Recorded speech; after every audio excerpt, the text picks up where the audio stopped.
আমি ওই ব্যক্তিকে জান্নাতের আঙ্গিনায় একটা ঘরের গ্যারান্টি দেই যে ব্যক্তি তর্ক করার সময় নিজে হক এটা জেনেও সে তর্ক থামিয়ে দেয়। অনেক সময় হয় না, অনেকে পায়ে পাড়া দিয়ে ঝগড়া করতে আসে, এরকম আছে না নাই? আপনি চুপচাপ দেখবেন একটা বাজে কমেন্টস করতেছে, আবার কমেন্টের নিচে কমেন্ট, আবার গালি, হ্যাঁ আছে না এরকম?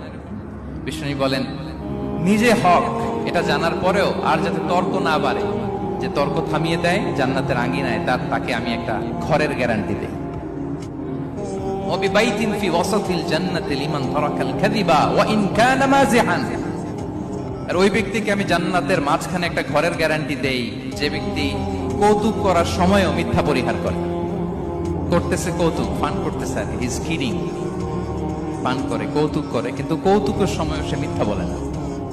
এই স্বভাব যাদের, তাদেরকে আমি জান্নাতের মাঝ বরাবর একটা ঘরের গ্যারান্টি দেই। এরপর বিষ্ণু কি বলে দেখেন, তিনি বলেন ওয়াবিবাইতিন ফি আ'লাল জান্নাতি লিমান হাসানা খুলুকাহ। আর জান্নাতের একেবারে হাইস্ট পিক অফ প্যারাডাইস, জান্নাতের সর্বোচ্চ স্তরে আমি একটা ঘর বা একটা বাসভবনের গ্যারান্টি ওই ব্যক্তিকে দেই যে তার আচরণটা সুন্দর করেছে, যে সুন্দর আচরণের অধিকারী হয়েছে, তাকে জান্নাতের হাইস্ট পিকে আমি একটা বাসভবনের গ্যারান্টি দেই। তাহলে বলেন তো আমাদের আচরণটা সুন্দর করার দরকার আছে না নাই? এটা খুব ছোটখাটো একটা আমল, তাই না?